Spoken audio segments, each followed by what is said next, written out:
Bienvenido a Entre Líneas con William Herrera. En esta oportunidad vamos a conversar con Carolina Rivera Áñez, hija de la señora Yanine Áñez Chávez, presidenta de la República del Estado Plurinacional del 2019 al 2020. Ha publicado un libro que se llama Yanine de puño y letra, con el sello, que tiene el sello mejor de Editorial El País. Y por lo tanto aquí cuenta y se registran gran parte de su vida pública, si no toda, pero sí una buena parte, y una serie de detalles que es muy interesante pues echarle una lectura. Está en la Feria del Libro ahora mismo y ha tenido, supongo, una muy buena acogida. Carolina, ha pasado ya casi, van a ser 3 años, desde noviembre del 2019 a noviembre, ya estamos cerca. ¿Cómo describirías en pocas palabras el gobierno de tu mamá? Vos has estado muy cerca de ella todo el tiempo. Sí, bueno, muchas gracias, William, por la invitación, por darme este espacio para hablar un poco más de la situación de mi madre, de todo lo que vivió. Este libro que ella quiso hacer, bueno, que fue también escribir en contra de la desesperanza, ¿no? Ante una desesperanza, estando en una situación bien difícil, bien dura, fue todo un proceso. Fue todo un proceso para ella y fue evolucionando de a poco, ¿no? Primero, decidirse a escribir, de hacer estas notas para plasmar en puño y letra toda su experiencia, todas sus vivencias, sus ideas, sus aciertos, sus errores, todo lo que ella vivió desde que asumió la presidencia hasta como presa política, ¿no? Y todo lo que tuvo que pasar en todo este encarcelamiento injusto, ilegal, inhumano, de todos los abusos, arbitrariedades. Ha sido muy duro, tanto porque era muy complicado al hacerlo también de forma manuscrita, sacar las hojas con miedo de que no las quiten. Pero más bien le permitieron, digamos, escribir el libro, porque bueno, posiblemente en otras circunstancias pudieron haber secuestrado el manuscrito, quién sabe, los controles. Me imagino que esto salía con un cierto sigilo, digamos. Sí, ¿no? Con mucho sigilo, con ¿no? Mucho sigilo. Pero no es que le hayan permitido, ¿no? No se diera un modo para publicarlo, para escribirlo y publicarlo. Sí, ella escribía en hojas de cuaderno y íbamos sacando las hojas y así todo fue. Por eso es que costó muchísimo, ¿no? Claro, sin tener seguramente toda la información para de repente cotejar datos, fechas, pero el libro en general, digamos, recoge exactamente lo que ha pasado. Sí. Pese a todas las dificultades, digamos, no tenía un escritorio, me imagino, no tenía condiciones en la cárcel, pero finalmente, digamos, publica un libro y está aquí. Sí, así es. Duró mucho más de lo que ella hubiera querido, ¿no? Todo el proceso. También otro por volver a recordar todo lo que vivió, ¿no? Fue muy duro, también volver a recordar la crisis que se vivió, la convulsión, la incertidumbre, el miedo, el temor, porque todos los bolivianos estábamos pasando por una situación bien difícil y que todos somos testigos de eso, ¿no?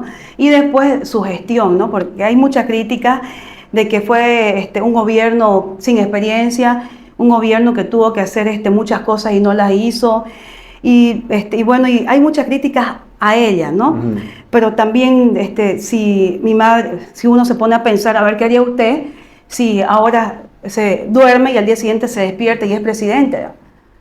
Es mucha responsabilidad para algo que no estaba previsto, ella lo dice muy bien acá, que no estaba planificado, que se improvisaron cosas, que se cambió mucha gente. Claro, ¿no? Y a tanta crítica, pues no se pone en un lugar de que ella le tocó la presidencia de un día a otro. Sin planificación, Bolivia sin organización. Estaba en un incendio. Claro, sin gente, o sea, ni siquiera la coyuntura fue difícil. Estábamos en una crisis política, una crisis social. Mientras los machos huían, digamos, ella le ponía el pecho a la situación. Así, el pecho a las balas, ¿no? Y fueron muchas. Pero no hubo una planificación, ¿no? Y siempre tuvo un contexto de guerra, si se puede decir, ¿no? Siempre fue así la coyuntura bien difícil. Hay mucha crítica y ella tenía el derecho a equivocarse como todo ser humano y más aún en ese contexto. Que fue sin planificación, sin saber que ella iba a asumir una presidencia, sin una organización, sin gente. ¿Algún partido político la apoyó? Ella dice que estaba ya alejada de demócrata. Cuando ella asumió la presidencia, primero, obviamente, era una lucha del pueblo boliviano. Fue una lucha del pueblo boliviano, ¿no? Y que liderizaba a los cívicos. Y cuando ella le tocó, llegó a La Paz, primero se reunió con Luis Fernando, ahí hablaron. Luis Fernando Camacho. Luis Fernando Camacho, y ahí hablaron, y ella decía, yo lo voy a hacer por responsabilidad, porque ¿qué era lo que querían? A mi madre le tocó no ser por Yanine Áñez, sino porque era la segunda vicepresidenta de la Cámara de Senadores, y por ley y respetando la Constitución tenía que asumir ella, para que sea una sucesión legal. Constitucional. Constitucional. Y bueno, entonces ella decía, si hay otra persona que quiera asumir, yo no me hago ningún problema, pero era la única que podía hacerlo, respetando las leyes, la Constitución. Así que ella lo hizo por responsabilidad y para salvar al país de un momento de enfrentamiento. Estábamos al borde de una guerra civil, ¿no?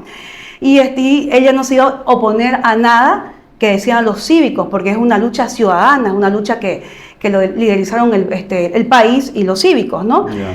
Pero en esa situación también se necesitaba a la bancada de oposición, porque al asumir tenía que haber sesiones en la asamblea, y para eso se necesitaba también a los políticos, o sea, tenía que haber una unidad entre el ciudadano, cívico y políticos, ¿no? Que en ese entonces se logró. Yeah. Así que en sí todos estuvimos en esta lucha, todos estuvimos en el gobierno de transición, ¿no? Porque fue un resultado de que todos los bolivianos salimos a defender nuestro voto, se hizo fraude electoral, todos los bolivianos salimos a defender nuestro voto, manifestación pacífica, se descubrió el fraude, lo denunció la OEA, Evo Morales renunció, abandonó el cargo, huyó, además también ordenó que toda la línea sucesoria que le correspondía, todos renuncien, ¿no? Yeah. Porque renunciaron todos hasta que llegó a mi madre. Incluso anuló las elecciones después del fraude, ¿no? Claro. Antes del informe de la OEA. Sí, así que ella asumió una presidencia en un momento de caos, ¿no? Un momento que estaba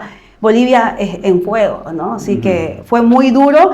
Hay muchas críticas, pero también no ven la situación tan complicada que se vivió. Otra cosa que escucho mucho es de que ella eligió a sus ministros. Ella estuvo con las personas que estaban en ese momento ahí, porque para poder asumir... No había tiempo de... No había tiempo de elegir, si quiere verlo así. En primer lugar, cuando uno quiere lanzarse una candidatura, ya empieza con una estructura, ¿no? Empieza con gente. Ahí elegí gente. ¿Quién te va a acompañar? ¿Quién es tu equipo? Ella ya estaba más bien retirándose de la política. En sí no estaba muy cercana a su partido demócrata. No estaba no tenía una estructura partidaria. O sea, fue un gobierno débil, porque todo gobierno de transición es débil. Porque un gobierno de transición... Tenía el gobierno, pero no tenía el poder. Exacto. Un gobierno de transición vienen de todas partes, ¿no? Así que tampoco era que uno le rendían cuentas a ella. En alguna parte ella se queja, lo digo así, se queja de que no le hacían caso, por lo menos el Ministerio de Economía era aparentemente donde encontraba cierta resistencia. Estoy hablando ya de la pandemia, digamos, ese momento crítico cuando llega la pandemia y habían que hacer una serie de gestiones muy rápidas para tratar de contener, digamos, toda la crisis pandémica. Y encima vino una pandemia, ¿no? O sea que en todo momento fue un contexto de guerra y de crisis, ¿no? Porque ¿cuál era la obligación del gobierno de transición o la obligación de mi madre? En ningún momento fue quitar la sigla del MAS. La obligación era pacificar el país, y lo hizo. Llamar a nuevas elecciones, y lo hizo. Obviamente los resultados no fueron los que todos queríamos, pero ella cumplió con su misión y con su deber, ¿no? Con una agenda mínima que fue la que se pactó en primer momento. Pacificar, ¿no?, el país y llamar a elecciones. Y es bueno decirlo que eso se hizo pactado con el MAS. El MAS tenía la mayoría absoluta en la Asamblea Legislativa, el MAS tenía el control del Poder Judicial, el MAS tenía el control de la Fiscalía General de la República, el MAS tenía la Defensoría del Pueblo. Lo único que se cambió fue el órgano, el Tribunal Supremo Electoral. Sí. Nada más. Sí, por tanto, ya, vamos a decir así, era un poco, estaba secuestrada por el MAS, digamos, prácticamente ahí. ¿O no?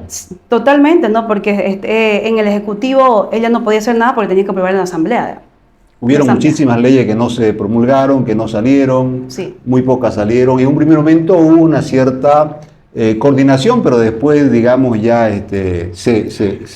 hubo un distanciamiento entre el Ejecutivo y el Legislativo, ¿verdad? Sí, totalmente, ¿no? Después ellos, y también hubo las negociaciones que se hicieron en la Iglesia Católica. Mi madre no formó parte de eso. Mi madre actuó siempre de buena fe, ¿no? Porque ella estaba convencida que con la lucha del pueblo, para ella también fue muy decepcionante que muchos hayan traicionado, ¿no?, a todos los ciudadanos con sus malas acciones, pero cada delito es individual, ¿no? Ya. Y no solamente la decepcionaron a ella, sino a todo un pueblo, a todo un país que quería luchar por su libertad, por su democracia, por defender su voto, que se vaya el tirano. Lamentablemente volvimos a esta situación que es muy difícil. Pienso también que estamos peor. Y que nos cuesta mucho, nos va a costar mucho salir de esta situación, ¿no? Y lo más importante es aprender nuestros errores. Y dejar el pasado, aprender de nuestros errores, superar las diferencias y avanzar, ¿no? ¿Cuáles serían los errores más significativos que le podrías atribuir a tu mamá? Bueno, mi madre cometió muchos errores también, ¿no? Una de las cosas de que dicen, ¿no? La candidatura manchó un gobierno de transición. Su postulación. Su postulación, ¿no? Al fin y al cabo, sí fue un error, pero fue un error que ella a tiempo lo quiso enmendar cuando renuncia. Exacto, a ¿no? esa postulación. Porque fue la única que renunció también al tiempo, o sea, con el tiempo. Y muchos dicen, claro, porque no iba a ganar, pero otros sabían que no iban a ganar y siguieron. Ojo que habían unas encuestas que la hacían en ese momento como la que tenía mayor aceptación de la gente, ¿verdad? Claro. Y por eso se postula, eso, entiendo yo. No, y le costó mucho, o sea, ella no quería por nada, no quería ser candidata, fue como recibió una presión de que ella era la única que podía contrarrestar al MAS para que no vuelva al MAS. Debido a esa presión que ella no quería aceptar, ella ya no quería estar en política. Ella quería más bien hacer lo mejor para el país y retirarse, ¿no? Dejando ese legado, pero se sintió tan presionada, le fueron por ese lado de que era la única salida, ella era la única solución otra vez. No había más quien. Y no había más quien, así que por eso aceptó, ¿no? Ya. Y así que aceptó la candidatura, después llegó la pandemia. Y ahí la tormenta perfecta. La tormenta, o sea, fue algo muy, muy crítico, muy duro, muy difícil, una crisis sanitaria mundial. O sea, nadie estaba preparado para la pandemia. Nadie, ningún país del mundo, ¿no? Y muchos gobiernos cayeron por eso, muchos gobiernos también tuvieron muchas complicaciones, fue muy complejo, ¿no? Todos lo vivimos, así que todos sabemos qué fue lo que pasó, ¿no? Y aparte de eso, de que los hospitales, la salud acá estaba en pañales, o sea, realmente nos dejaron una salud precaria y se vio en dificultades el gobierno de transición, ¿no? Encima que no tenía una estructura, no tenía también el dinero, no tenía las condiciones para enfrentar una crisis sanitaria mundial, hizo lo mejor que pudo, ¿no? Y después de eso, también con el tiempo, ella se dio cuenta de que no iba a ganar, así que quiso dar el ejemplo, renunciando a su candidatura, para que la oposición se una. O sea, ella quiso enmendar su error. Y lo hizo a tiempo, porque pudo quedarse y sacar en una estructura parlamentaria y tener diputados y senadores, ¿no? Pero ella renunció y también eso le costó enemistarse otra vez con el partido, con toda la alianza que había hecho, porque muchos candidatos que se quedaron frustrados, ¿no? por la decisión de mi madre, ¿no? Así que en todo momento fue muy complejo.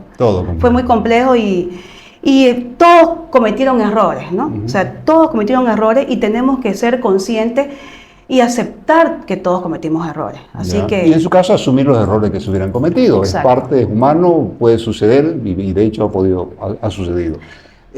Carolina, recordemos un poquito la detención de tu mamá en Trinidad. ¿Cómo fue exactamente? Porque nosotros estamos en Santa Cruz, no tenemos un poco los detalles, digamos, vimos los medios de comunicación, pero me gustaría recordar si es posible esa parte. Bueno, cuando estábamos en Trinidad, salieron por las noticias de que estábamos en la casa de una tía, ¿no? Estábamos almorzando, teníamos que viajar a Santa Cruz por tierra y justo hubo un bloqueo, no pudimos salir y ahí cuando estábamos almorzando en la casa de mi tía empezó de que había una orden para llevar presa a mi madre, pero una orden que no tenía, según procedimiento, primero te tienen que citar, ¿no? Notificar, ¿no? Notificar, ¿no? Para ir a declarar. No hubo nada. Nunca hubo nada, así que no se sabía qué pasaba. Y bueno, estábamos esperando y en el transcurso de esa espera, después las llevaron secuestradas, porque eso fue un secuestro. No hubo orden de allanamiento, no hubo en sí una citación, una notificación previa, no hubo nada, o sea que ella la llevaron secuestrada de la manera más abusiva, ilegal. Entraron a la casa de mi tía, en horas de la madrugada. En primer lugar, todo esto da efecto de nulidad hasta la manera como se la llevaron. Sábado, horas de la madrugada, aparte sin orden de allanamiento, sin citación previa, o sea, todo es un abuso. Ya. Y hombres sin siquiera estaban pues con uniforme o una identificación, ¿no? Así que de esa manera se la llevaron, y el que entró, uno de ellos era Aguilera, ¿no? O sea, ¿por qué el comandante general de la policía tiene que llevarse así a una mujer que es inocente y que está en total estado de indefensión? O sea, ¿qué daño puede causar una mujer así, una mujer que no ocasiona ningún peligro? ¿Es verdad, ¿no? que en ese operativo habían como unos 100 policías que llevaron de La Paz? Sí. ¿Sí? Un avión Hércules lleno de policía llegó a La Paz, a Trinidad, ¿no? ¿Y el ministro de gobierno también estaba ahí, Eduardo? Estaba el ministro de gobierno. Ya. El ministro de gobierno estuvo a mi madre se la llevaron, es más, ¿no? A mis primos se lo llevaron, los aprendieron, los tuvieron presos por más de 3 días, tuvieron que llevar un juicio, un proceso, y los torturaron. A mis primos, ¿no? Fueron torturados. A mí me dejaron, o sea, a mí me llevaron al comando de la policía, me tuvieron ahí toda la noche y después me dejaron libre, ¿no? Pero también fue un abuso. Hubo una amedrentación, un abuso físico, fue bien duro, ¿no? Y mi madre explica también en su libro cómo Aguilera se portó cuando la encontró, ¿no? O sea, cómo se portó cuando aquí está Yanine con una euforia, o sea, ahí ves el abuso total. O sea, imagínense tener autoridades que se ponen felices por abusar de una mujer, que lo único que hizo fue cumplir con su deber. O sea, en manos de quienes estamos de delincuentes, y esos delincuentes y maleantes son nuestras autoridades. Y era el comandante general de la policía. La policía se supone que tiene que proteger al ciudadano. Realmente es un abuso. Y esto yo también quiero dejar en claro que cuando una de las personas que entró a llevársela a mi madre era un venezolano. Y el venezolano se enfrentó conmigo. ¿Ah, sí? Y me decía, ¿dónde está tu madre? Y yo le decía, no te voy a decir. Yo me porté bien, más bien mi reacción fue de protección a mi madre, y el tipo me amenazaba, y yo, aunque me mates, no te voy a decir dónde está mi madre. Yeah. Porque ese fue mi instinto de hija, de reaccionar así, ¿no? Y era un venezolano. ¿Qué hace un venezolano? Ya no se presa a una exmandataria. Encabezando un operativo policial. Sí.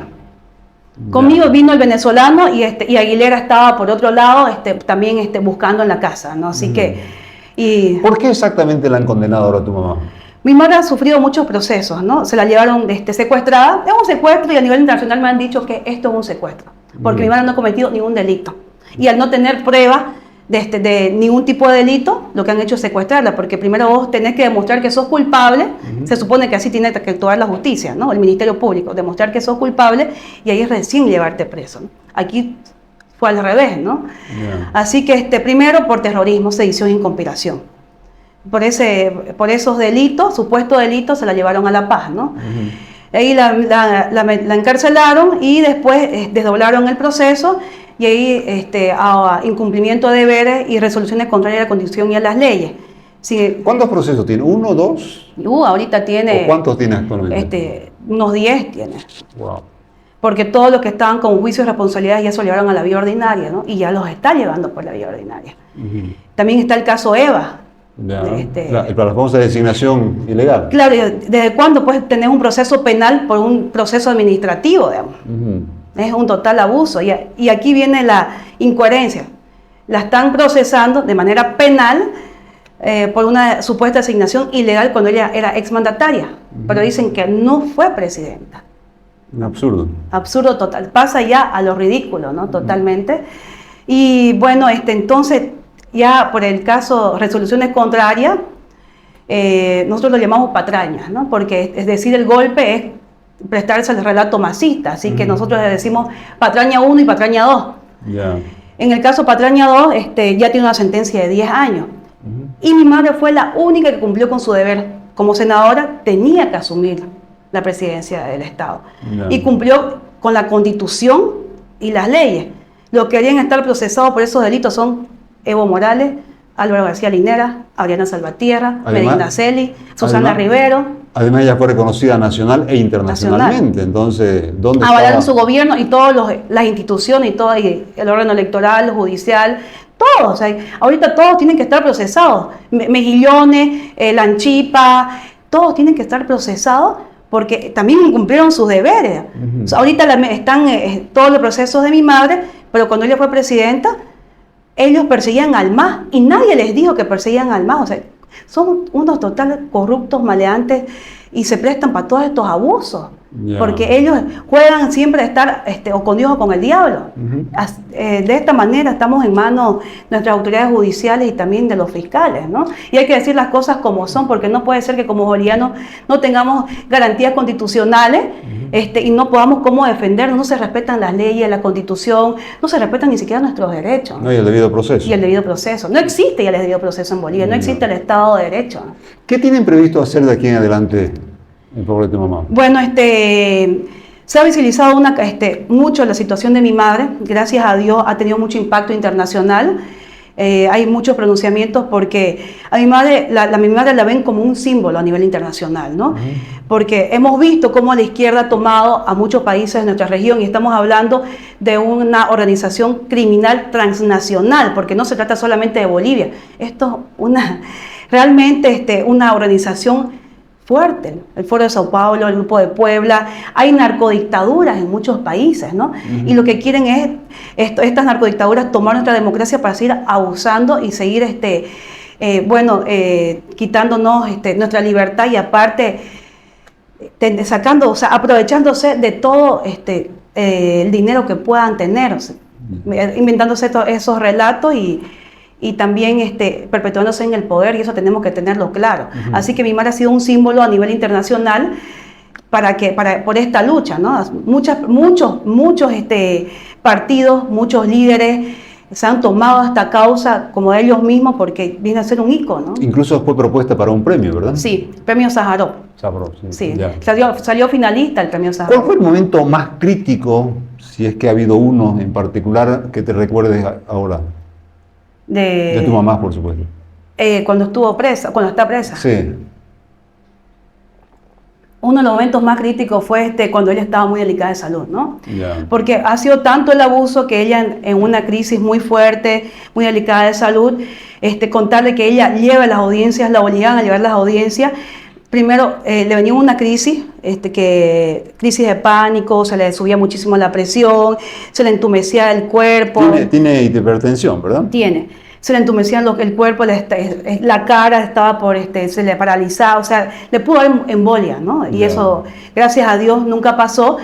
¿Y ella está asistida por médicos ahí en el penal? De régimen penitenciario, ¿no? Ya. Así que no sabemos qué tipo bueno, sí, realmente la tienen hasta el día de hoy porque lo único que hacen ellos es seguir órdenes, ¿no? Pero fue tan fuerte porque la sedaban y cuando ella ya no podía llevar las audiencias porque estaba toda sedada y estaba queriendo dormirse, venían y le daban café para que despierte y pueda seguir llevando las audiencias. Fue un abuso total en todo momento. Hasta el día de hoy no tiene derecho a las visitas. ¿Y qué es lo que ha hecho el gobierno? Solamente permitirle visitas de sus familiares añes en primer grado. O sea, y esos son padres, hermanos o hijos, ¿no? Yeah. Y mi familia no vive en La Paz. Así que por eso es que lo han hecho, porque saben que mi familia no vive en La Paz, así que... Prácticamente ella está sola en La Paz. Sí, estamos con mi hermano y yo, a mí hay muchas represalias contra mí, no me autorizan entrar a verla a mi madre, muy pocas veces, así que el que puede verla a mi madre es mi hermano. Yeah. Tiene totalmente restringidas las visitas, no tiene un derecho a la salud de manera integral, la han negado muchísimas veces, no puede entrar un médico particular en el penal, que es el derecho de todo ciudadano boliviano, y también no ha recibido nunca terapia debido también a la depresión muy fuerte que ella pasó, nunca recibió terapia. Mi madre es una mujer muy fuerte, muy valiente, ha demostrado mucha templanza porque ha salido sola, ¿no? A pesar del aislamiento. No tiene apoyo, digamos, político de nadie. No, tampoco se lo permiten, ¿no? Nadie puede entrar a verla. Ya. Tiene una incomunicación total, ¿no? Así que nadie puede entrar a verla, no está comunicada con el mundo exterior. Hay muchas personas que creen que tiene celular, no tiene celular, así que es una incomunicación muy fuerte, un enclaustramiento demasiado fuerte, ¿no? Y ha sido un despojo forzado que le han hecho en esta situación. Y aparte, también que la gobernadora que estuvo por mucho tiempo cometía muchos abusos en contra de ella y en contra mío, ¿no? Y un caso curioso que lo leí acá en el libro es que cuando ella llega por primera vez a La Paz para asumir el cargo de la presidencia, la alojan en una casa, digamos, entre la gente que la recibió en La Paz. Estaba esta persona que la aloja en su casa como para protegerla finalmente, y después, cuando ella está presa, resulta que es la carcelera de la cárcel. ¿Cómo es eso? Cuando se llegó a La Paz, bueno, no se sabía qué hacer, ¿no? Porque Claro. era toda una incertidumbre.